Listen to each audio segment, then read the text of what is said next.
You have me doing too many things now. You only do me for like 5 seconds. It's all beginning. Ah!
How come you're starting earlier today?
Really?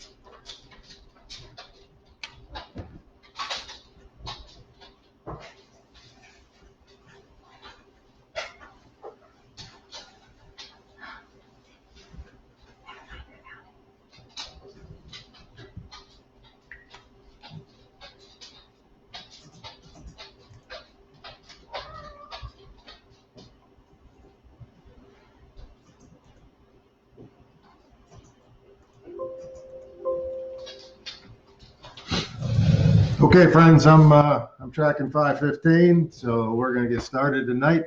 I sure appreciate everybody signing in and ask you to, continue to encourage teammates to sign in.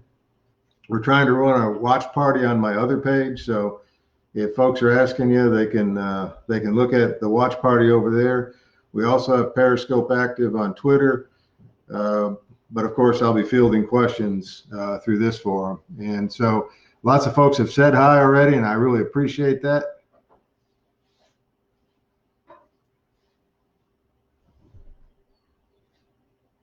Okay, Paul, I don't know what that meant. Oh, did you hear my dog already tonight? That's Jack. Jack is a 5-year-old black lab, and just a quick story on him. Actually 5.5 years, I was at a Veterans Day hunt, sponsored by some great folks in Iowa, and they weren't taking money from any of the veterans, but they did do a fundraiser, and I bought 2 fundraiser tickets, and I came home with a black lab, and he's been running with me every morning, or walking every morning ever since. So thank you for asking. Hi, Greta, I'm glad you found us. So I want to start again, thanking everybody for signing in. I really appreciate the interest in the campaign. The folks in Iowa, you guys are really firing me up in terms of my passion to do this for us. I had a couple invitations in the last couple of days to come visit, and I went to one location in Adair, and I visited with one fella, and he helped me get a couple of signs up. And then I went to another location and met with about 6 folks. If you would like me to come speak to folks that you know, please just send the invitations. You've got my phone number. You've got me on direct message here in this means, and I'm happy to talk to anybody. I'm getting some questions already on the yeah, okay. So I was going to talk about the COVID thing tonight, and tell you that I've been reading a lot of the Facebook page posts, and I've made comments here and there. And look, this is a very concerning topic. Clearly, wherever this thing came from, there's a virus out there that is at some risk. But it's also very clear to me at this point that there is a huge overreach. There's overemphasis by many in the media, and a huge overreach at the governmental level, primarily at the governor level of the states. Many of the states with their shutdowns are way over the line of taking away the constitutional freedoms, our God-given right to be free, be a free people. And it needs to be corrected. Specifically in our state, I wanted to support the governor early on, and I thought she was taking a relatively measured approach. But at this point, or actually at the point where she shut down the parks, I think that it was time to question even the actions in our own state. So for those of you that are commenting on the need to get open, I'm certainly in that camp. I do not believe at this point, actually I never believed in government directed shutdowns. I don't think that's the right way for us to relinquish our freedoms to our governors. I think the governor has said, I believe that Iowans will do the right thing, and I'll take her at her word. Now let's put it out that way. Let's tell folks that there are guidelines, and the guidelines are not enforceable. And the guidelines need to be: open your business up and cater to your customers. Question was asked the other day, would I wear a mask if I was required by a store? Well, my first part of my answer on that is, as long as the government is not directing wearing of the masks or directing how a business does business, then I'm fine with that. But So now you have a private business directing you to wear a mask, and you as a customer can decide whether or not to patronize that business. I will not shop in a store that requires me to wear a mask. Um, that being said, if you have folks that are in the known at-risk categories, aged or with underlying health issues, caution them, get them to make sure they are being careful so that they don't exasperate their pre-existing condition by catching this particular virus. There's a park pretty close to me, and I've been out on it running, and running is not against the rules, but the playgrounds are taped off, and it's crazy at this point. We need to stop.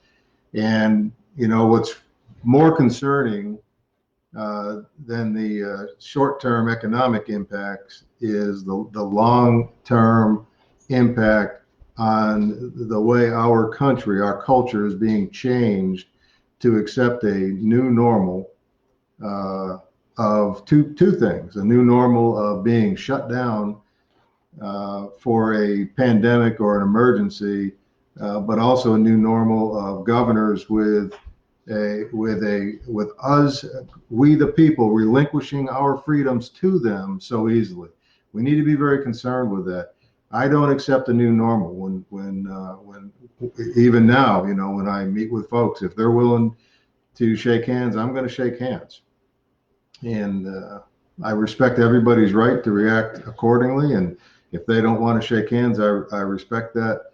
But I do not respect and I do not accept our government at the federal level or the state level trying to talk us into a new normal of not being a close people. Americans are warm and empathetic folks, and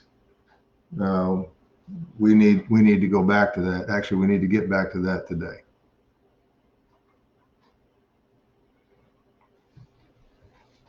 Yeah, I agree. I was also in a campground, in that campground when the governor, I'm about to get in trouble again. When the governor shut the campground down for camping, there were 7 campers in the entire place that were, yards apart, probably 50, 60 yards at the minimum, more than that in most cases. And yet we were told to go home.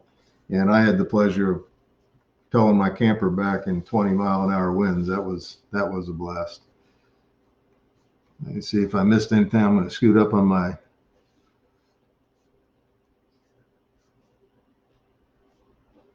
There's my Aunt June. Hi, thanks for signing in. Okay.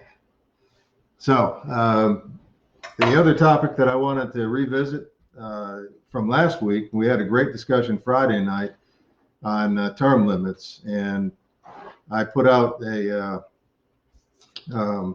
video with this particular session tonight on term limits, which I had recorded prior to our conversation Friday night. So we're in the process of adjusting to service limits, and the reason for that is I want to make it clear that that this campaign fully supports somebody moving from the House of Representatives to the Senate, and therefore we have to recognize that the timing may not be perfect. So if somebody is in their 3rd term in the House and then their Senate seat comes open,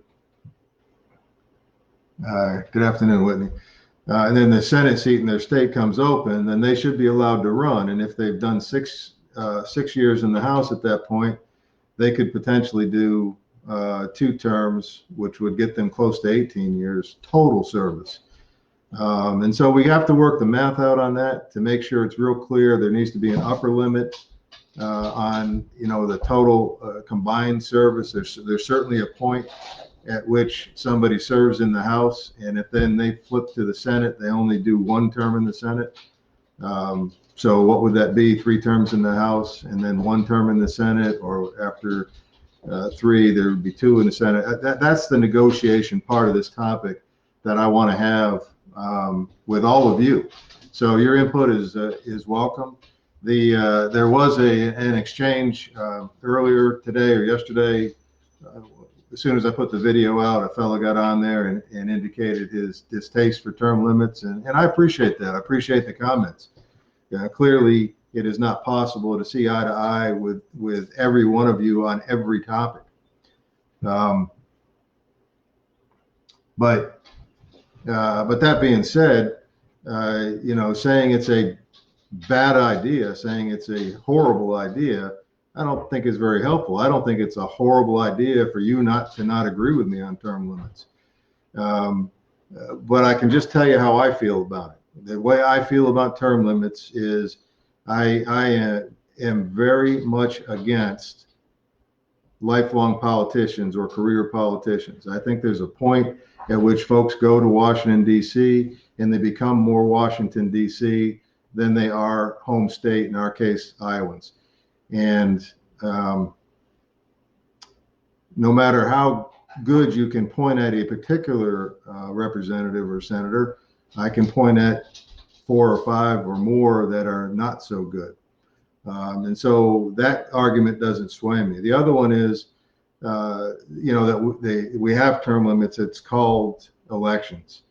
Well, until we have a fair primary process where our parties make sure everybody gets equal access to the information on who the candidates are and delivers you the opportunity to choose to replace in our case, your Republican, then I don't think you really have term limits either. Once you get to the general, you're probably going to support the Republican because your alternative is the liberal Democrat. So that particular argument doesn't work for me either. The other argument is the strength of bureaucrats and lobbyists in DC, and I agree with that. And as we write the term limits plan, as we deliver term limits to the federal level representatives and senators, elected officials, we're going to have to address, how do we neutralize those as well.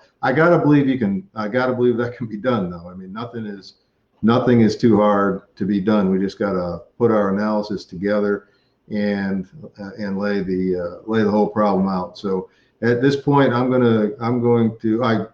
am still for service limits, and we're going to start working on the analysis and writing with more clarity what those service limits would look like.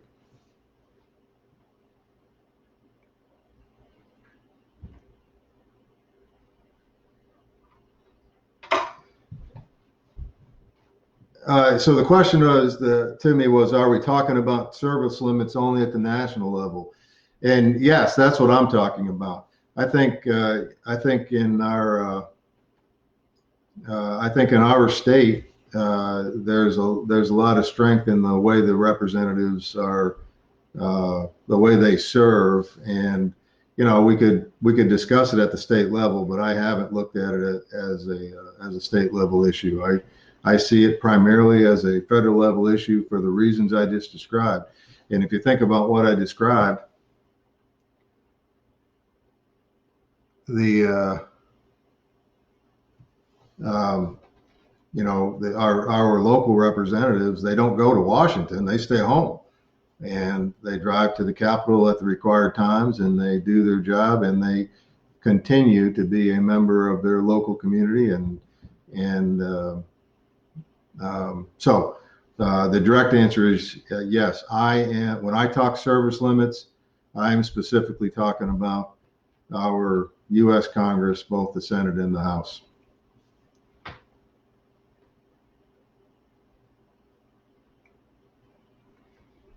And just for clarity on, I said I'm not for career politicians. If you think about the design of the country and the initial servant attitude of our politicians, that's what I'm looking for. I don't think the design of the country was for parties to control so much of who is going to be the next candidate. And and the real intent was for us to be servants of the people that we were going to go represent, and not be worried about our next election, and not be worried about how long we were going to stay in DC, because we should be concerned about what you need us to be concerned with. Um,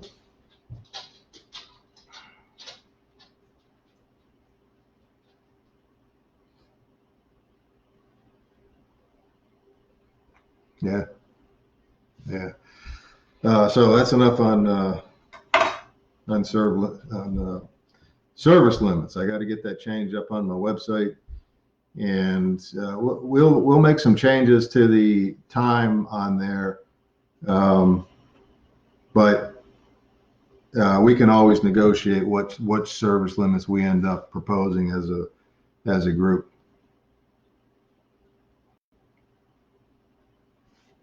Well, so a comment was made, instead of getting, I think getting term limits, we need to educate people on the importance of primary voting.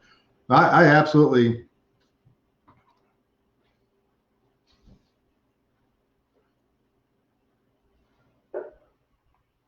I'm sorry, trying to read too. No, I absolutely agree. The education process on the importance of the primary voting, I think we have to do that. I think that there's a lot we can do, but everybody that's working in the party ought to be spending effort on that. I mentioned it last week. Why do we not see a get out the vote effort from both of the political parties? So I concur with that. We need to encourage our friends and family to look at the candidates in the primary and make sure that we, in fact, and that's my real point, we, the people, are in fact choosing our candidate in the primary, not being told who it's going to be. Paul, I'm not sure what we mean, but are we going to start a grooming process where parties groom from the bottom up? I'm not a big fan of the party being the grooming, being responsible for the grooming process. I want we, the people, to select the candidate, and then when we hit the service limit, for we, the people, to select the next candidate. And certainly the party would be involved at that point in the grooming, in the education of that person, but then so would the incumbent we have in place, providing updates and information on what is currently being worked on. And frankly, that statement, that train the trainer kind of statement, or in the Army we call it a right seat, left seat ride, that should apply regardless of whether you win or lose the election to the other party, starting from the general election to the replacement day. Whoever's in the seat ought to take it upon themselves to provide information and make themselves available to the folk that's replacing them. Yeah, Holly,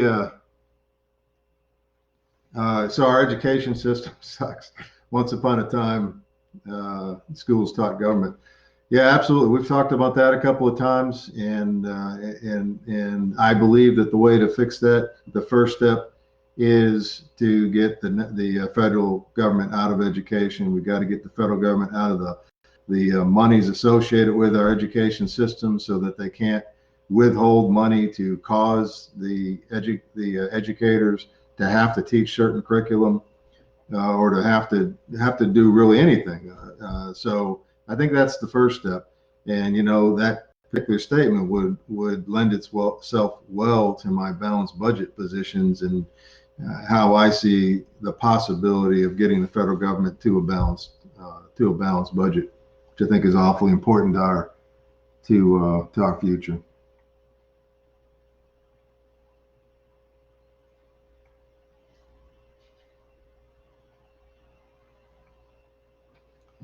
Yeah, I agree. That's what I was saying. So we need to get education, and the way I like to talk about it.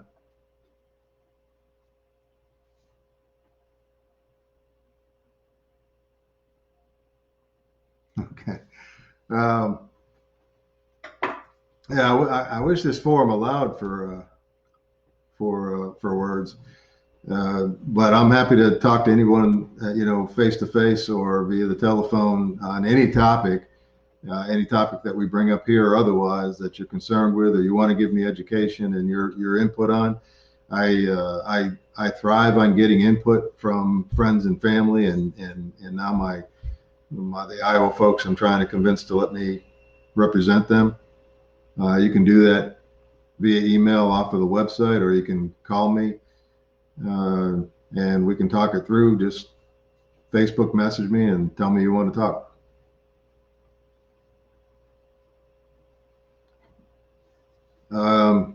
I don't have the numbers in front of me. My buddy's on, he might have them.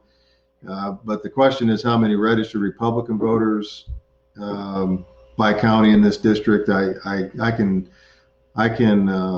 post that, I suppose.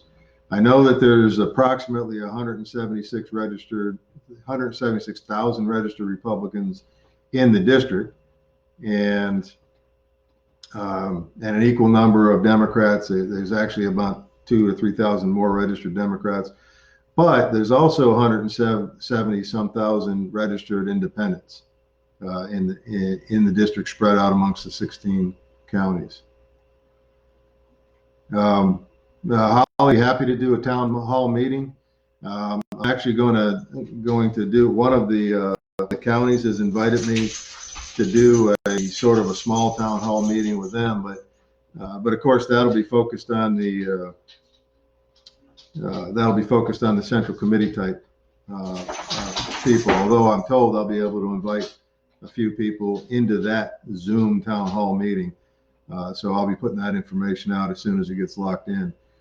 Listen, I'd be happy to do a town hall with anybody. I've said this every Facebook Live, and it resulted in a couple of invitations on Saturday. Set something up, coordinate with me. If you Facebook message me or text me, I'll probably eventually pass you to my wife, who's trying to manage my calendar, just to deconflict and make sure we can schedule it. But I would absolutely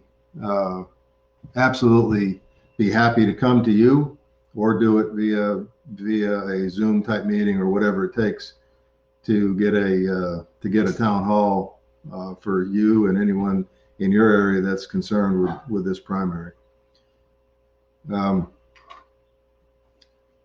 So the question now is, what sets you apart from your Republican opponent, and why are you a better fit for the job?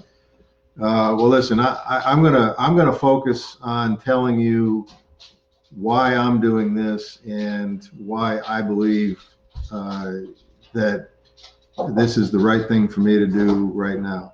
So I will start with this. I'm really not interested in being a politician or politics. I'm really not interested in going to Washington, D.C. I've lived there before. I'm not interested in going back, but I'm willing to do it. I'm willing to do it for you, to serve the people of this district and to serve our nation again, as I did in the military. And so I think the difference is if you look at my opponent, it's kind of the opposite of me. I am a 32-year career infantryman that's willing to go serve you. I will not tell you what you want to hear. I will tell you what I believe is true about any particular topic. I'm not going to try to assess folks and try to determine what it is they're looking for me to say. I won't take wishy-washy positions on topics, because I believe that I need to tell you who I am. One more little story. Last year when I started this, I received a lot of guidance from consultant groups and other politicians and folks that really wanted to help me. Some that didn't so much want to help me, but some that were trying to help me. And there was a lot of things that they wanted me to do, change some mannerisms. I keep do this, do that, give speeches. And in the end, I didn't hire any of them, because everything they wanted me to do was to create a false persona, which I didn't think was fair to either you or me. They wanted me to take out loans and mortgage my house and pretend like I had a bunch of money. You know, I don't. I don't. I'm not going to get rich doing this, and I'm not going to go broke doing it. And so I decided that I needed to deliver you me. And if you decided that I was right for you, then you would provide the requisite number of votes to get me through the primary, and then we will win the general. But you're either going to elect me or you're not, and you know, either way is okay. From a policy point of view, I can go through a couple things that I'm sure uh, are not the same or are quite different. I am a true conservative. When I tell you I'm a conservative, then I'm going to give you conservative stance like defending the Constitution, which means the entire Constitution. Not going to choose pieces of it that I think you know, are negotiables because it sounds good. I'm really frustrated with reaching across the aisle, always resulting in compromise to the left. So on the question I always get asked, because we are in Iowa, is the Second Amendment, and I will absolutely not support red flag laws or any other new legislation at the federal level that interferes with your right to keep and bear arms. Red flag laws violate 5 of our first 10 amendments and are completely unacceptable, and becomes a tool to be weaponized because once due process is taken out, the process of legally taking action against someone, then that tool can become weaponized. When I tell you that I'm pro-life, I'm 100% pro-life. I'm equally concerned for the life of the mother, physical and health and physical and mental well-being, as I am with the preborn child. And I will not support funding organizations that peddle in abortion. When I tell you that I'm a national security type guy, which would lend itself well to the career that I had. You can look at my position on illegal entry and then immigration. Those are 2 separate topics. It is political speak. It is political pandering to try to merge those 2 things and make it sound like you're enlightened or you're not compassionate when somebody says, you know, illegal immigration. Well, illegal already makes it not immigration. Immigration is a legal form of folks moving from one place to another. And we have immigration rules, and the immigration rules can be changed and can be adjusted. I think on an annual basis, the federal government can forecast the needs of the country, develop the metrics that allow us to bring in folks that we need, whether it's technicians or doctors or any particular skill. I think one of the metrics ought to be that they can't come in and immediately have to go to welfare, so they have to show some means of supporting themselves as they come in. But legal immigration makes sense. It's a great thing to bring cultures into this country and be able to learn from each other and enjoy each other's cultures. From a national security point of view, folks that are illegally in the country are a national security threat. Not only the physical threat of those coming across the southern border in massive numbers, but any of them, once they are here illegally, then they are stealing from the American citizen. That's the federal government's job, is to protect us at the national level from threats. And in order to secure the southern border, you know, we need to close the border, create land ports of entry that are controlled just like our sea and our airports of entry. We need to resource the border patrol, and we need to eliminate the incentives. The primary incentives are medical, education, and food. And then the 4th one in that category is jobs. And all of those incentives need to be turned off so that people aren't easily able to come across the border and then get into line for those kind of things that allow them to sustain themselves. You get rid of the incentives, you close the border, and the problem will go down. And at that point, and only at that point, can we talk about what we do with those that are here right now. So I want to move on. So I hope that was enough to get you some contrast. I will suffice it to say, this is I'm a 32-year veteran of the United States Army serving soldiers of this nation, and my opponent is a politician. That doesn't entitle me to the job. It doesn't entitle my opponent to the job. Now, what it does is give you the contrast. Those are his credentials. These are my credentials. And I should point out to some of the new folks that are on tonight, as a veteran of the Army, I retired as a colonel. And as a colonel, I served in the Pentagon at the 4-star level, providing advice to the force services, all 4 of the services, on training initiatives and the dollars for training being adjusted on a in execution manner. I also commanded a brigade down in El Paso, Texas, where I was responsible for training of the reserve component soldiers getting ready to deploy. And I've been a operations officer and a chief of staff for a 3-star. And I point those things out again, just to show you from a credential point of view, I have had problem solving experience at very senior levels of the military.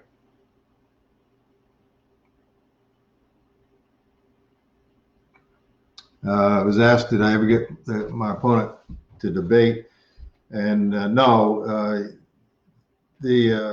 I've never gotten an answer directly, but if any of you saw the Iowa Standard article just from a couple of days ago, the campaign manager for my opponent has made it clear that they will not agree to a debate.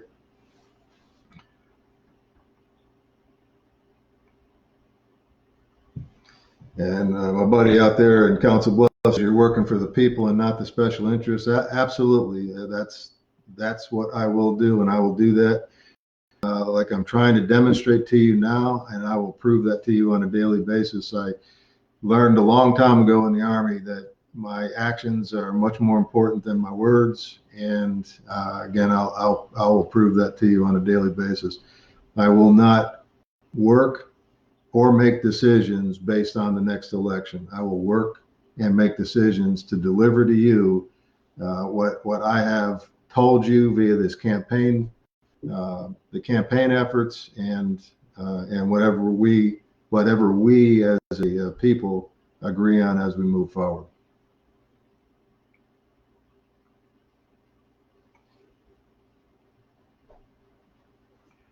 Yeah, define a conservative. That's a great question. I see conservative in this particular construct is first, I believe very much in self-reliance and the freedoms that are guaranteed to us by our Creator and codified in our Constitution. And I think that's the starting point for conservatism. The next piece of it is the application of our Constitution on the policy. So if you allow the opportunity to serve you in Congress, then I will use the Constitution as a guide in all problem solving. What that means is the first question I'm going to ask is whatever topic that we have laid on the table, is it a federal government responsibility? What does the Constitution say that the executive branch responsibilities and the legislative branch responsibilities are? And if it's not in the Constitution, then I want to spend a lot of effort, a lot of energy pushing our country back to the constitutional federal republic that it's supposed to be, meaning push that topic back to the states and even more closer to home at the counties and the city level. So I think I think that's the way I would define constitutional conservatism that I intend to deliver to you as your representative.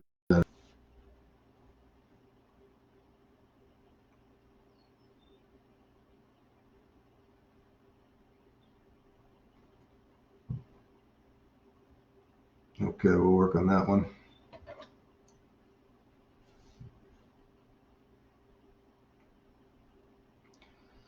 So the statement was made that the elites of Iowa, the Iowa Republicans, have already endorsed my challenger for the Republican nomination. administration here. And, you know, and there's some truth to that. I mean, he's published a list of endorsements of political class type folks, and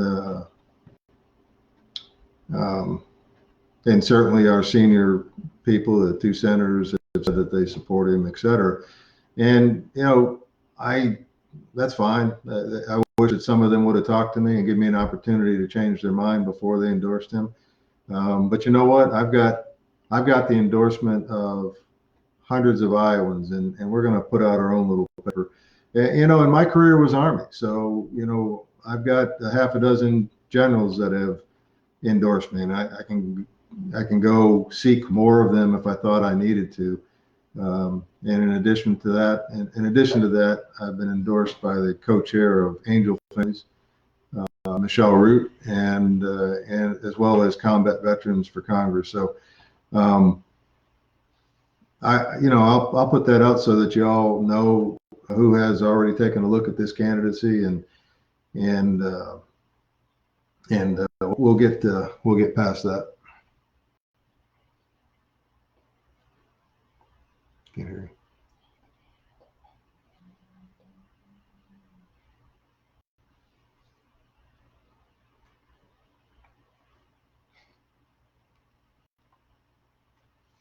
All right, folks, careful what you ask me. My mom just signed in.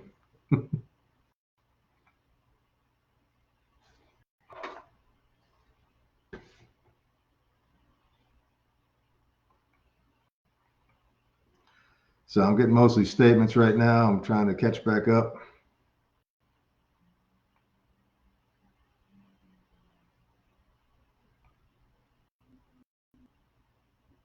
Yeah, illegal immigrants equals illegal entrance is another statement, and that's what I was trying to articulate. If you look back at the year that I've been working during your support, you'll see I've worked very hard to get immigration out of my conversation when we're talking about illegal entry, the violation of a sovereign boundary.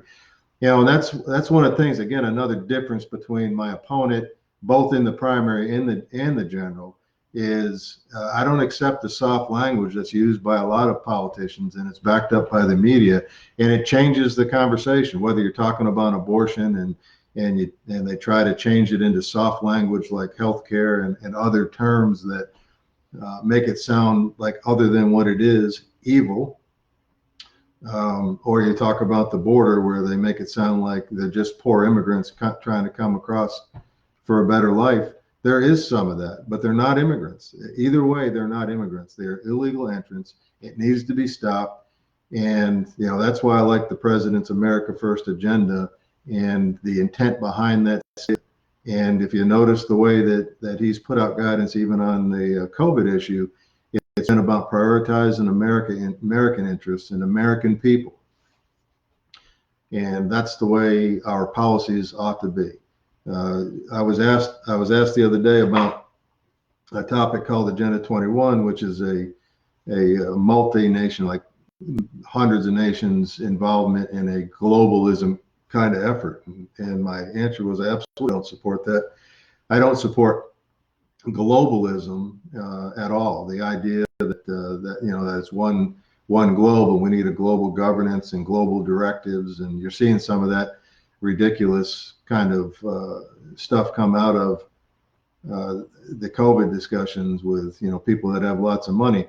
The result of globalism is loss of freedoms. I absolutely don't support globalism. I think global cooperation and global cooperation and global participation is completely different than globalism. And globalism results in American freedoms lost, the freedom that made this country great.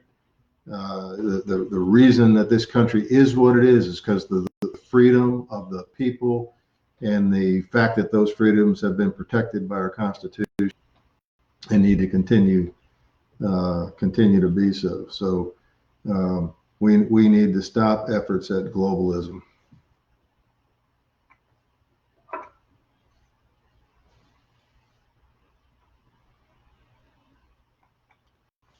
What do you think your greatest assets you can bring to the needs of Iowans, and using my life experiences. So, obviously my first answer is going to be my faith in God, and my second answer is going to be the wonderful support of my family. You can see, know by now that my daughter's on the other side of it, and that straighten me out, making sure I don't make mistakes or my feet on the floor. And my wife spent part of the day. She just yelled at me again. I didn't hear her though. My wife, you've probably seen the Facebook posts of her painting signs for the campaign to keep our costs down. You won't see me asking for donations. I have not been asking for donations. I certainly wouldn't have been asking for them under the conditions of COVID. And so we're trying to keep our expenses down. We deliver the signs, we hand paint them. And so, my faith in God, my family are the top.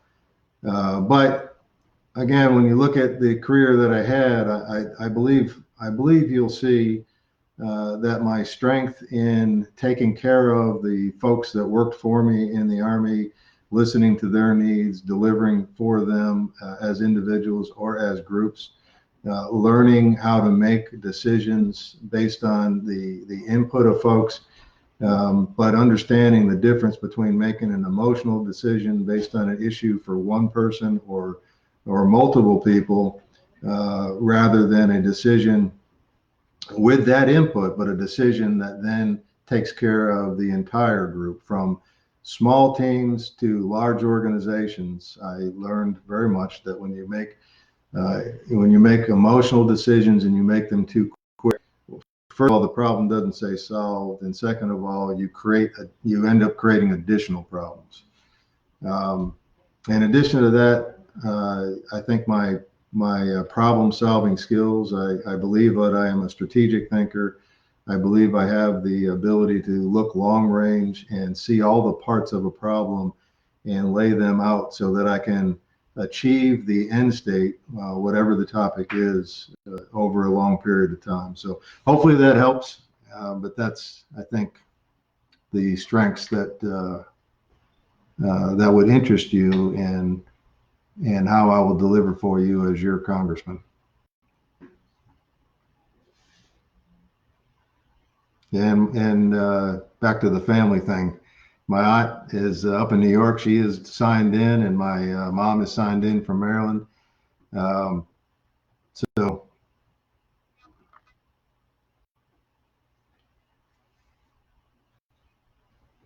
yeah, thank you. I think so too. So you can see that not only do I have great support from the family, but being a military family, we're very spread out, from New York to Tucson, Arizona, where my son is. And that's a challenge, being a military family and spread out, but in some ways it's a strength too. And I love them all, and I really, really appreciate the immense support that I've had from the entire family throughout, since the day that I told them that I was going to try to do this for the people of my district and our nation.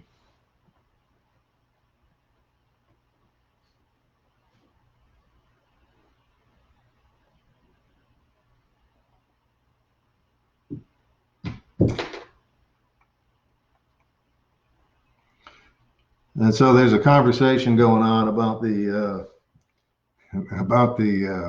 split of Democrats and independents and Republicans, and it, without the exact numbers in front of me, it is a relatively even split, 1/3, 1/3, 1/3, and of course we've got some libertarians, and then the comment was made that Bill will bring in some of the Democrats in the general.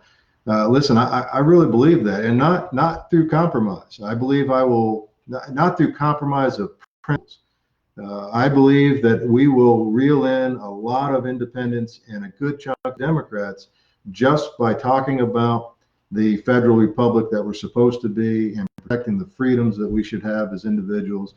And our federal government should be protecting those freedoms, not taking them away. Every time another executive or executive branch rule goes out, policy goes out, that's a freedom lost, and we need to spend effort talking about that. We need to convince other congressmen and senators that that's the right answer, and we the people need to push our representatives to talk that way, and then execute. More important than execute, I'm very confident that we will bring in some libertarians as well. We've got some support from libertarians in the primary, even though they can't vote, voicing their support. So we'll see, but we're going to get the voters fired up and educated about what they should be expecting from their representative, and we're going to win the general pretty easily.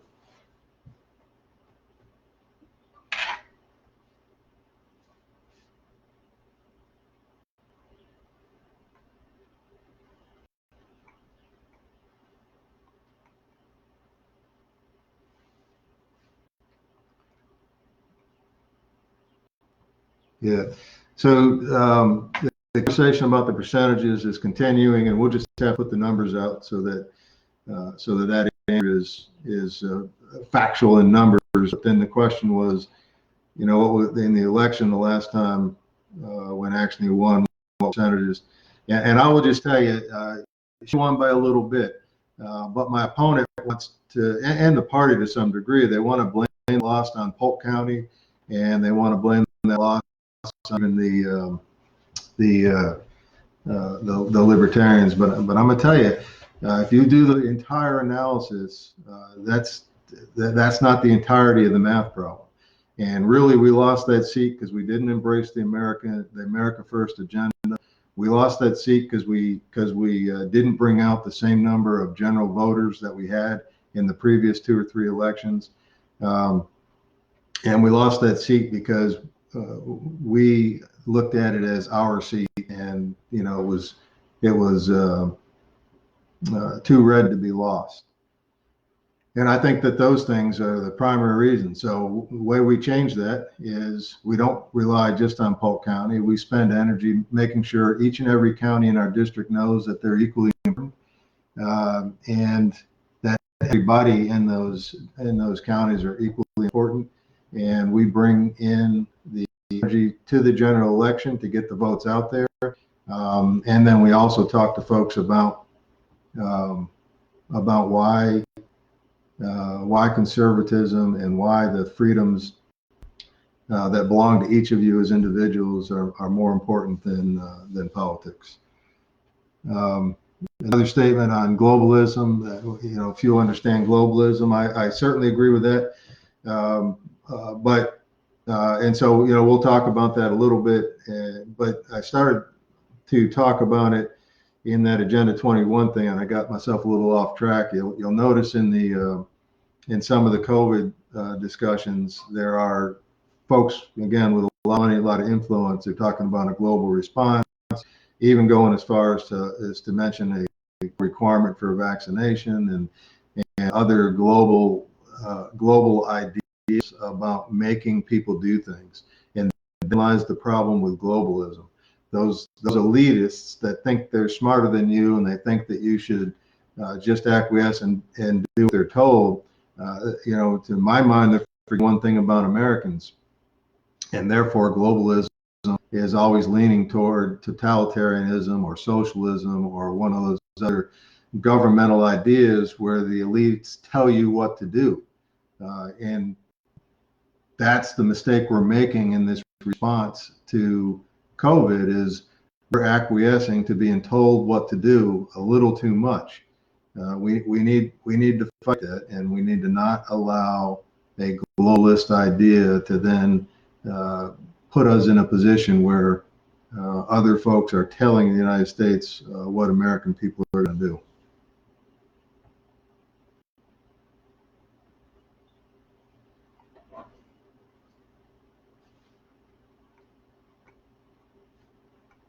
Thank you, Ollie. Yeah, so you need more name recognition, and I agree with that. But the way we're going to get name recognition is for, as I like to say, we the people, for you to defeat the party system, the money that the party has allowed my opponent to have, which makes it easier for him to get signs up, paying folks to go put them up, being able to offer whatever number of signs he wants, is to help with that name recognition. Again, I've asked before, that's what I need help with. Talk about the candidacy, talk to your friends and family, find folks in all 16 counties. I can tell you this, I have signs in every county, and I have at least a couple of volunteers in every county right now that are working on things. But the more help we get, the more repetition we get, the more exponential discussions we get from folks like you about the candidacy. And I'll repeat myself again, invitations to come see folks who are willing to meet, regardless of this COVID thing, or call. I'll take phone calls. That's all fine. But yeah, your efforts on that, your efforts on getting invitations for me to come and see folks in the different counties, it's all going to be good. And in the end, we will win this. The debate was mentioned again. Listen, I welcome a debate. I have challenged and will formally say that again here in this forum. I challenge my opponent to a debate.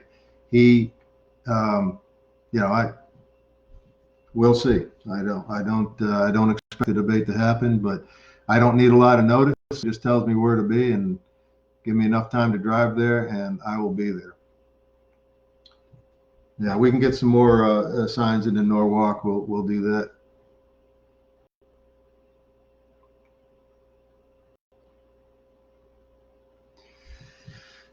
Yeah, listen. We've still got some signs. I've got some of the 3 foot by 4 foot ones, and I've got some regular yard signs. So listen, if you got a place where a sign needs to go up, my friend and campaign manager Steve's already put his phone number out in this forum. You can text him. You can private message me, private message Steve, and we'll make arrangements to get signs to you and continue to get them out.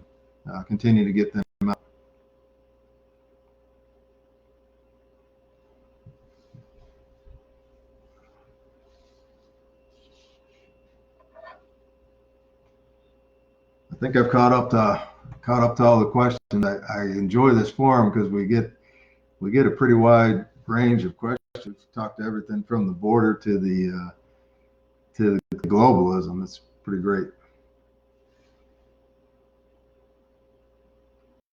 Yeah, thank you, Holly. Holly says this is a grassroots organization. If you know anyone or anywhere can get a sign go up, give us a call. Remember that one person tells one person, and so on. And again, I really appreciate the idea behind that.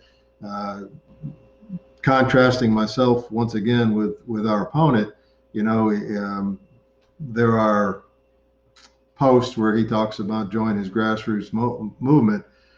But when I tell you I'm grassroots, as already mentioned, we have all volunteers doing work.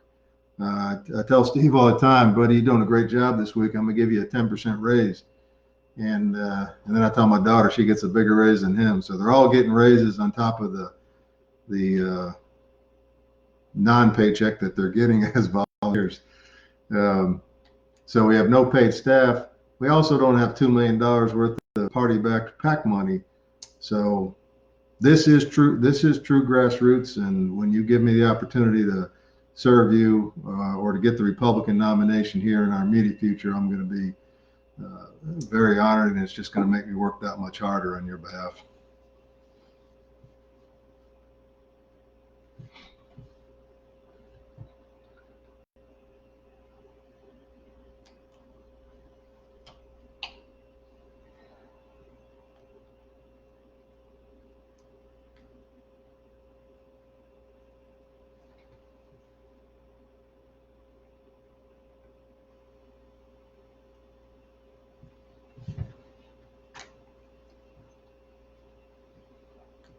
Okay, so let me see. What other topic should we talk about? the contrast, in my view, in the primary is it's significant if you look at the conservative voice that I'm trying to deliver to you, the constitutional-based problem solving that I'm trying to deliver to you. So please, check out the website, check out the interviews I've done in the past. As a matter of fact, I was interviewed for the Caffeinated Thoughts blog just on Monday. He posted that today, I think, and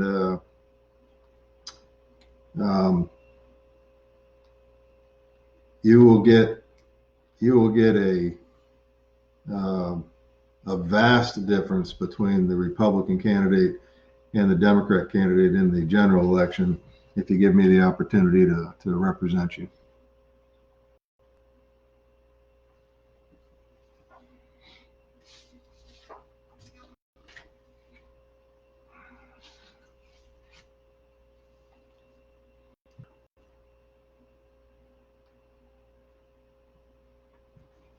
I appreciate that, Rick, and thank you for the ideas and talking to her about those, putting together those ads that you were showing her how to do. Appreciate that.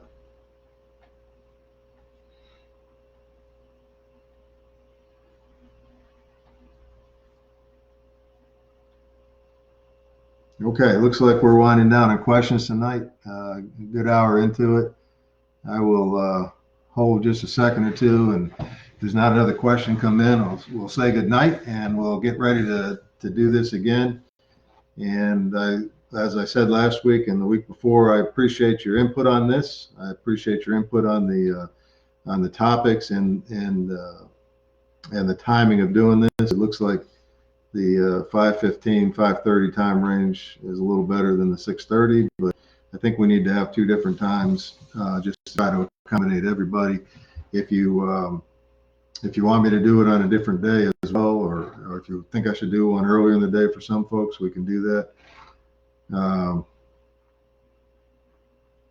Yeah, that's a great point. Thank you, Mike. One of our friends just came on and said he has some signs down in his shop down in Creston, and we have some signs sitting in Creston and in Shenandoah with folks that are willing and ready to deliver in those areas. And then we have a great farrier out there, Marvin, that goes through all of our counties doing his work, taking care of our horse community. And so through him, I can get signs delivered just about anywhere if I can't do it myself or my buddy Steve. And there he is. Thank you, Marvin Baker, for spreading the word.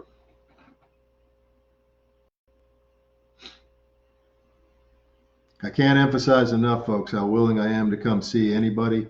As a matter of fact, I got an invitation today through one of our friends in Madison County. I'm going to go tomorrow and have a meeting with one person. As I have in the other sessions, my phone number is 515-850-8100.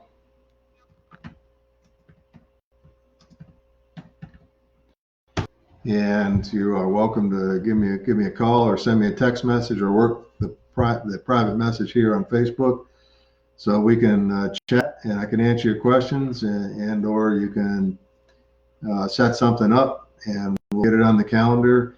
It would be wonderful to get an invitation one more time to each of the counties before June 2nd. There's a lot of discussion, by the way, on voting by mail, and I've pointed out that I voted by mail my entire life because of being a soldier, and folks have been very gracious about well, you were voting by mail for the right reasons, and I really appreciate that. I'm not a huge fan of voting by mail, but I'm not completely against it either. Again, because I've used it so much.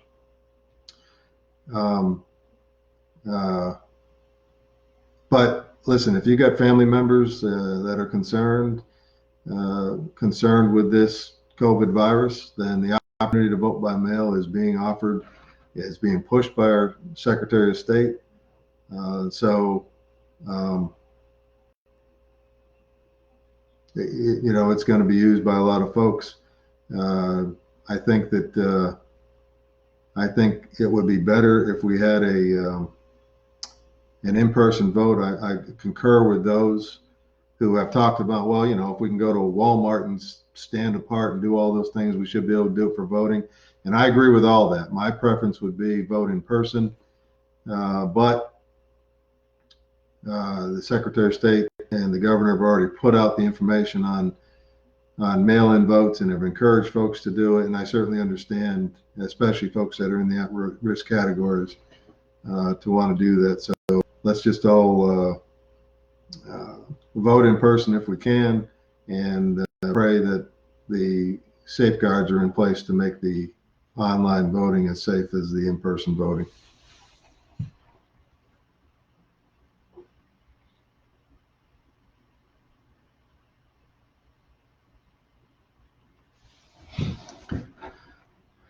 Okay, folks. Well, listen, I want to thank all of you again, and we'll put up a post for the next Facebook Live session. And I ask you to encourage people to sign in and check us out, and continue to tell your families and friends to check up on this campaign, and encourage everyone to study. Can't emphasize that, candidates, and make your selection so that we get the right person picked to represent us here in the primary season, which has already started and will end on the 2nd of June.